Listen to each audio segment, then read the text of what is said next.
माता पिता के आंखों में देखिए, ये माता पिता की आंखों के चश्मे अब उतर जाएंगे उनके बच्चों की कामयाबी देखकर। वो दिन लेके आइए यहाँ पर। आज की जो जीत है वो यहाँ बैठे माता पिता की जीत है। इन्होंने बचपन से उंगलियां पकड़ के चलना सिखाया था, ABCD लिखना सिखाया था। यहाँ जितने हमको भी याद है कि जो छोटे थे तो मम्मी आटा से A बनाती थी, B बना के C बना के ऐसे सिखाती थी। आज देखिए यहाँ पे बच्चे लोग कामयाब हो गए, कितनी खुशी लगती होगी यहाँ पर। और सबसे पहले हम धन्यवाद देते हैं हमारी जो इंटरव्यू टीम के पैनल लोग रहे थे, बहुत गाइडेंस किया, आप सब लोग का तहे दिल से धन्यवाद। और क्या गाइडेंस प्रोग्राम चलाए, पूरा बच्चों का इतना कॉन्फिडेंस आया। और हमको ये बताने में बड़ा खुशी हो रही है कि जो इंटरव्यू में सबसे अच्छा रैंक आया था, सबसे अच्छा नंबर लाया था, वो यही के और आप ही लोग के पैनल का इंटरव्यू में दिया हुआ बच्चा कैंडिडेट था यहाँ पे। वो आए भी होंगे इस बैच में। हम आप लोगों से कुछ कहना जरूर चाहेंगे। देखिए, स्टूडेंट लाइफ बड़ा कसमकस की जिंदगी होती है। स्टूडेंट लाइफ में बहुत तकलीफें होती हैं, कोई ऐसा नहीं है स्टूडेंट जिसकी लाइफ में तकलीफ नहीं है। लेकिन अगर वही फीमेल देख लेते हैं तो उसको सोसाइटी का भी प्रेशर ज्यादा हो जाता है, अजीब टाइप की चीज हो जाती है। लेकिन हम सारी महिलाओं को एक ही बात कहते हैं कि आप गहनों से नहीं, कामयाबी से सज जाइए, वो सुंदरता कभी खत्म नहीं होगी। यहाँ पर समाज के लिए आप समाज को कभी सेटिस्फाई नहीं कर सकते हैं। समाज हर उस लड़की से डरता है, समाज हर उस लड़की से डरता है जो अपने हक और अधिकार की मांग करती है, अपने हक और अधिकार के लिए पढ़ाई करती है। लेकिन उस सब से लड़ते हुए आप लोगों को आगे बढ़ते रहना है। अपनी आवाज जरूर उठाइएगा। याद रखिएगा, पानी के बाहर मछली जब तड़पती है ना, कोई उसके तड़प को नहीं जान सकता है। जानते हैं क्यों? क्योंकि मछलियां बोल नहीं सकती है, इसलिए उसके तकलीफ को कोई नहीं समझता है। याद रखिएगा, माँ भी बच्चे को दूध तब तक नहीं पिलाती है जब तक वो बच्चा रोता नहीं है। इसलिए अपना अधिकार मांगना सीखिए। भगत सिंह ने भी अपना अधिकार मांगा था, झांसी की रानी ने भी अपना अधिकार छीन कर लिया था। दुनिया में अधिकार कभी मांगने से नहीं मिलता, उसे छीन लेना पड़ता है। यहाँ सफल विद्यार्थियों ने यह साबित कर दिया है। चाहे तुम कितना भी टफ पीटी एग्जाम ले लो, चाहे कितना भी टफ तुम मेंस ले लो, इंटरव्यू ले लो, कितनी भी चार दीवारी कर लो, लेकिन उस गरीब के घर में पढ़ने वाले विद्यार्थी के हौसले को तुम कभी नहीं रोक सकते हो। सफलता कल भी पढ़ने वाले को मिलती थी, सफलता कल भी पढ़ने वाले को ही मिलेगी।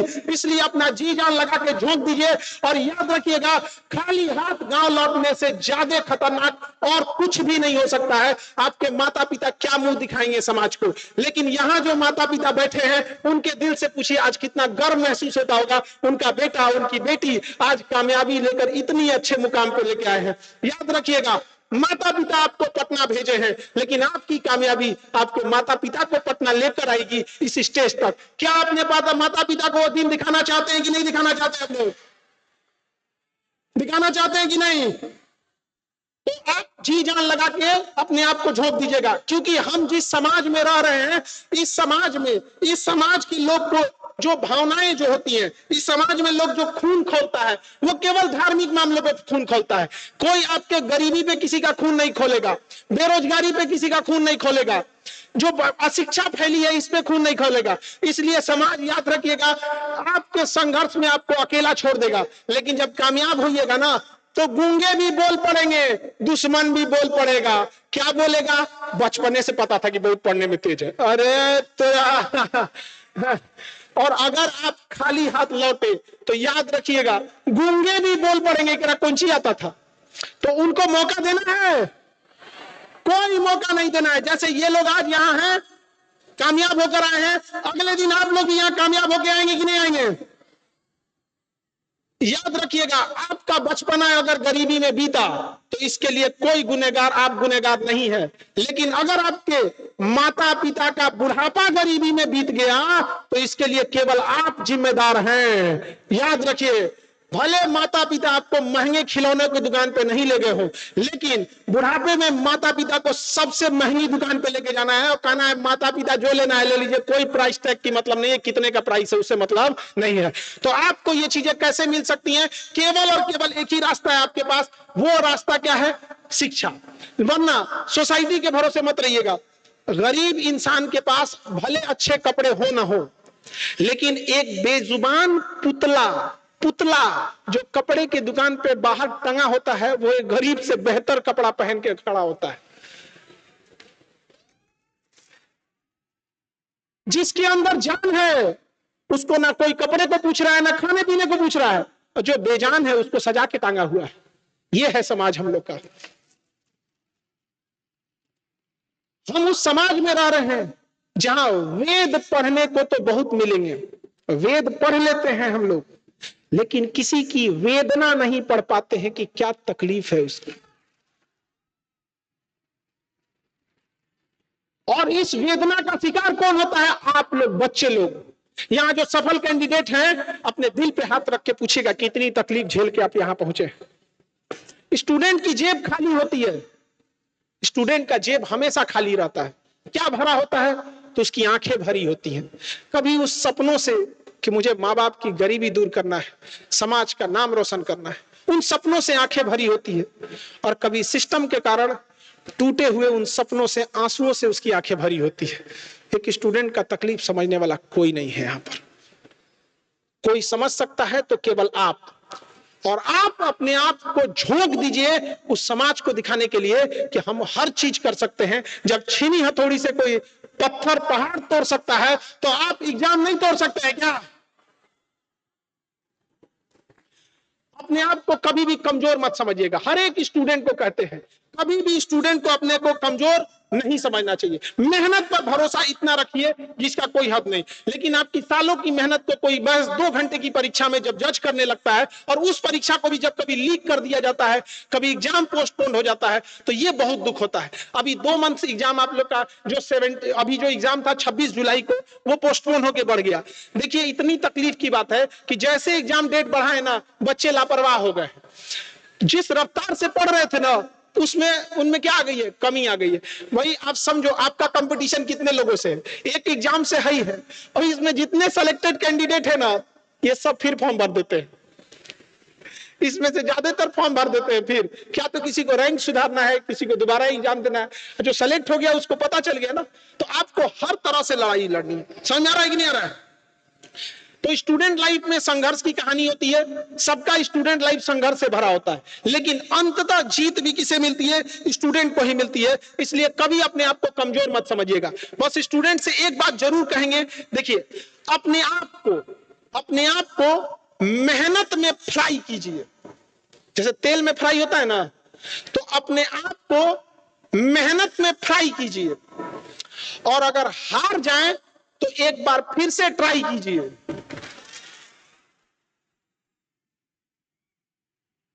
और अपने अंदर के कॉन्फिडेंस लेवल को हाई कीजिए। सफलता एक दिन में नहीं मिलती है, लेकिन एक दिन जरूर मिलती है। इसलिए अपने आप को कभी कमजोर समझने की कोशिश नहीं करना है। इतने बच्चे आए हैं आज, चूंकि आज का दिन हमारे लिए नहीं, आज का दिन जो कैंडिडेट सफल हो गए हैं, आज का दिन उनके लिए है। तो आज हम ज्यादा नहीं बोलते हैं, पहले उनको स्टेज पे लाएंगे कि जो लोग आप लोग को सफल हुए। इसमें बहुत सारे बच्चे ऑनलाइन जुड़े, बहुत सारे बच्चे ऑफलाइन जुड़े, कुछ बच्चे टेस्ट सीरीज रैंकर्स में जुड़े, बहुत सारे ऐसे बच्चे हैं जो हम लोग के पास जो बोर्ड मेंबर थे, उनके अनुभव से लेके इंटरव्यू गाइडेंस प्रोग्राम से जुड़े थे। उन सारे बच्चों का स्वागत करते हैं हम यहाँ पर। और अभी तो कुछ ऐसे भी बच्चे मिले, अभी एक सिवान की मिली लड़की, बताइए सर, वो जो आपका लीक वीडियोज आ जाते थे ऑनलाइन, जो फ्री रह जाता था, उससे पढ़ लिए और नोट्स बना के सेल्फ स्टडी किए। ऐसे बच्चों को सैल्यूट करते हैं, क्योंकि there is no any substitute of self study. उनका कहना था कि अभी उनको भी स्टेज पे लाएंगे कि जब वो 6 साल की थी, शायद 6 क्लास में, आई थिंक 6 साल या 6 क्लास में थी, तो उनके फादर दुनिया से चले गए थे। तो कितना स्ट्रगल रहा होगा। तो ऐसे सोचिए, पढ़ने वाले कहीं से पढ़ लेते हैं, और नहीं पढ़ने वाले आप उनको ताजमहल में रख दीजिएगा, नहीं पढ़ पाएंगे। और इनका तकलीफ जानते हैं, माँ बाप को बहुत होता है। तो अपने माँ बाप को, आंखों को अधूरा मत छोड़िएगा। याद रखिए, क्या कहिएगा जब आप यहां से खाली लौटिएगा? तो कोई जवाब है आपके पास? कोई जवाब नहीं है। सबसे ज्यादा तकलीफ आपके माता पिता को होगा, लेकिन वो लोग भी दिल पे पत्थर रख के आपको समझाएंगे कि कोई बात नहीं बाबू, क्योंकि उन्हें एक डर होगा कि कहीं आप फिर से कोई गलत कदम मत उठा ले। आप अपने माता पिता को भी सोचिएगा, जब पढ़ने से थक जाए तो एक बार जरूर अपने उस माता पिता को याद कर लीजिएगा कि माता पिता कितने मेहनत से भेजते होंगे पैसे। अभी आपके बीच में मिलाते हैं हम लोग यहाँ, वो काम करते थे अपने यहाँ पे, अभी सेलेक्टेड हो गए बीपीएससी वाले में। उनके पिताजी इसी बीपीएससी ऑफिस के आगे चाय बेचा करते थे। बीपीएससी आयोग के आगे क्या बेचा करते थे? चाय बेचा करते थे। आज उनका लड़का उसी बीपीएससी आयोग में जाके सेलेक्ट हो गया। सोचिए, तो ऐसे बच्चे हैं, सबका संघर्ष की कहानी रहती है। हम पहले टीचर्स लोग को एक बार बुलाते हैं, फिर एक एक करके सम्मानित करेंगे और प्रण लेंगे आप सब लोग कि अगली बार वहां बैठना है या स्टेज पे। वादा करते हैं ना? तो ये वादा टूटना नहीं चाहिए। जब अगली बार आप स्टेज पे आएंगे तो हम ये पूछेंगे कि पिछले साल आप इस ऑडिटोरियम में कहां बैठे थे, तो याद रहेगा ना? याद रहेगा? और जितने बच्चे लोग हैं, याद रखो, जब आप छोटे थे तो उम्मीद करते थे कि पिताजी मोटरसाइकिल दिला देते तो कितना अच्छा रहता। लड़का लोग का एक बड़ा शौक होता है कि मोटरसाइकिल दिला देते तो कितना अच्छा रहता। अरे बाबू, पिताजी मोटरसाइकिल भले ना दिला पाए, लेकिन आप अपने कमाई से पिताजी को 4 व्हीलर की चाबी जरूर दीजिएगा। देंगे कि नहीं देंगे? और लड़की लोग, ये कह दीजिएगा, गया जमाना जब 4 व्हीलर दहेज में देने के लिए लिया जाता था। अब हमसे पूछिए पिताजी, भैया आपको कौन सा 4 व्हीलर चाहिए, हम दिला देंगे। और जब तक नहीं दिला पा रहे हैं, क्योंकि आपको ईमानदारी से काम करना है, तब तक अपनी सरकारी गाड़ी में घुमा दीजिएगा वहां पर। और कितने भी आगे बढ़ जाइएगा, माता पिता का सम्मान हमेशा करिएगा, क्योंकि माता पिता का अगर आपको साथ नहीं देते तो आज आप यहाँ नहीं पहुंचते। ये हम गारंटेड दे रहे हैं यहाँ पर। ये एहसान मानिएगा उस माता पिता का, और कभी भी ऊंची आवाज में माता पिता से बात नहीं कीजिएगा। चाहे आप कितने बड़े अधिकारी बन गए, आप आज डीएसपी हैं, कल एसपी रहेंगे, आज एसडीएम है, कल डीएम रहेंगे और बढ़ते जाएंगे, लेकिन माता पिता के नजर में वही बने रहिएगा। ये आप लोग से हाथ जोड़कर निवेदन है यहाँ पर। और हमेशा सम्मान करिए, और कोई गरीब आपके यहाँ से खाली हाथ ना लौटे।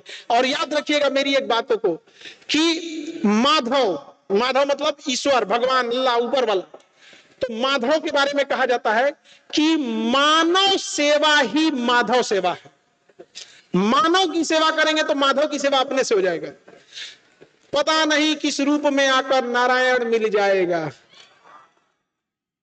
आप ईमानदारी से काम करेंगे, क्या पता आपके ऑफिस में कोई फरियादी गरीब का रूप लेकर आपसे फरियाद लेके आया और आप जाने अनजाने में मानव समझ के उस माधव की सेवा कर चुके हो, आपको पता ही नहीं चलेगा। तो उस लेवल पे ईमानदारी पे आप लोग को जाना है, ताकि वहां आप समाज कल्याण, परिवार, गांव सबका भला कर सके। वहां पर आप लोगों को जाना, रात की मेहनत है, आप वहां जरूर जा सकते हैं आप लोग को।